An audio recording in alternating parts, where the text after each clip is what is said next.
सज्जन माता भगिनी,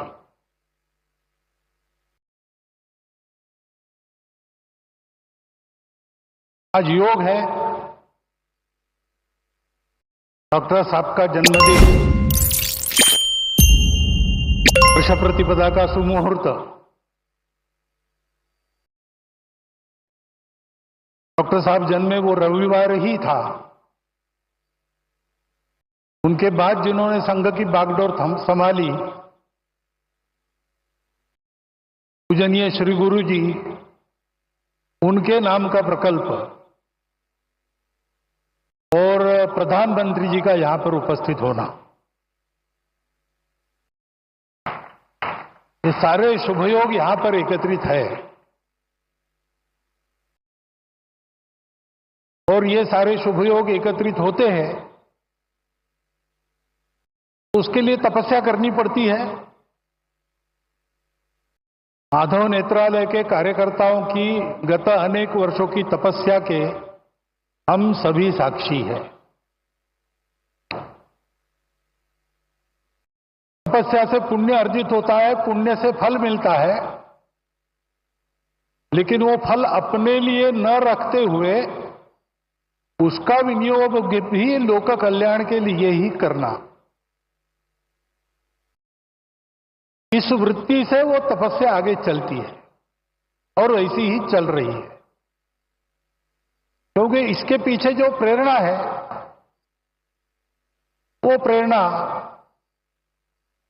संघ विचार की प्रेरणा है। संघ विचार की प्रेरणा ने, वो प्रेरणा स्वार्थ की प्रेरणा तो नहीं ही है, भय या प्रतिक्रिया की भी प्रेरणा नहीं है, वह कोई मजबूरी है। शुद्ध सात्विक प्रेम, यही वह प्रेरणा है। अपना समाज है, अपने समाज में दृष्टिहीनों के उपचार सबके पास जाए, सबको मिले, ये एक समस्या बनी रहे, ये समाज को शोभा नहीं देता।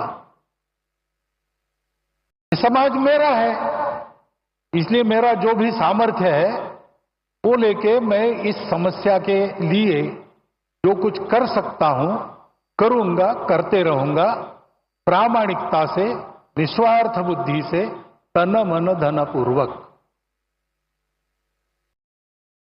सब क्षेत्रों में संघ के स्वयंसेवक जो कार्यरत है, इसी प्रेरणा से कार्यरत है।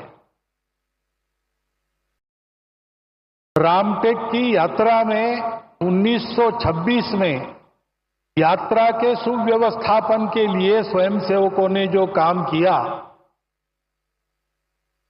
वह भी इसी प्रेरणा से किया।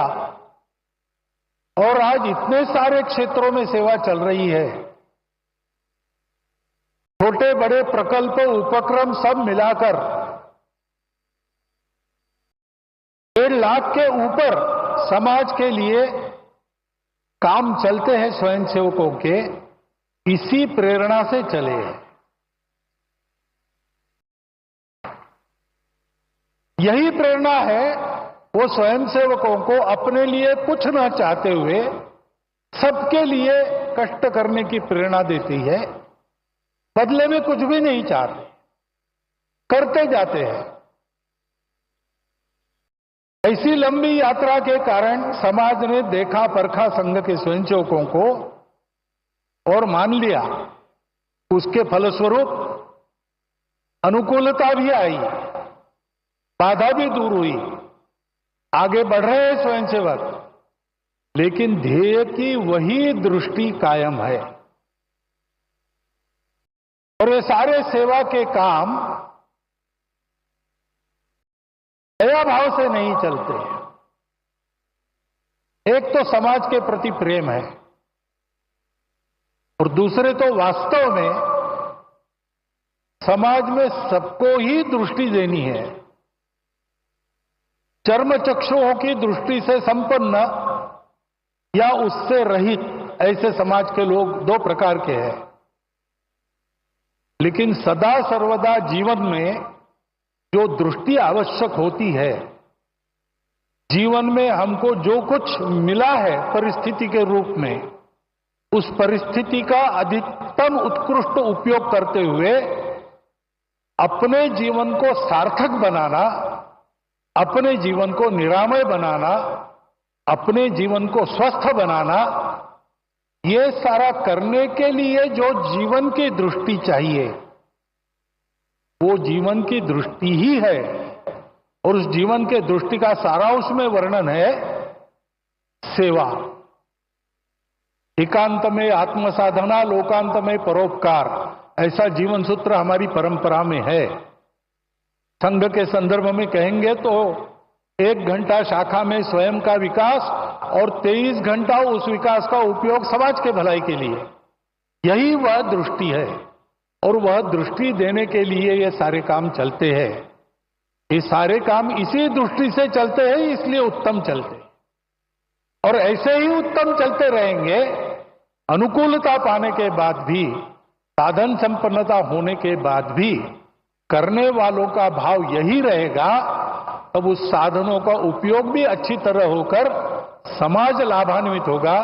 केवल लाभान्वित नहीं होगा, समाज विश्व को लाभान्वित करने के लिए योग्य बनेगा और विश्व के जीवन में अपनी भूमिका को ठीक से अदा करेगा। इन सारे सेवा कार्यों से यही हो, इस इच्छा से स्वयंसेवक काम कर रहे। उसमें से एक यह माधव नेत्रालय का काम है। आज वर्षीय प्रतिभागिता के दिन उनको सब प्रकार की शुभेच्छा मैं देता हूं, आपको भी देता हूं। और आपके और माननीय प्रधानमंत्री जी के बीच ज्यादा खड़ा न रहते हुए, क्योंकि उनको सुनने की आज मुझे भी उत्सुकता है, मैं मेरे शब्द को विराम दे